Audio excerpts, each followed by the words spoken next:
تاجیلکەری دڵبەر لە قیندە ڕندەی بێ ویژدان و دین نەتوانی واقعی کورد نەبین هەر کورد بووین و هەر کورد ئەبین هەر کورد بووین و هەر کورد ئەبین لە پێش ئاگرپەرستیدا لە پێش موسڵمانێتیدا لە دینی و لە سەربەستیدا هەر کورد بووین و هەر کورد ئەبین لە عارەبم نە ئێرانیم لە تورکێکی شەخستانیم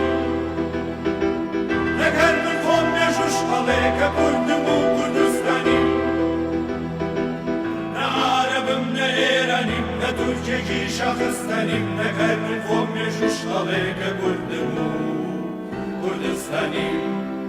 کە کوردم و کوردستانیم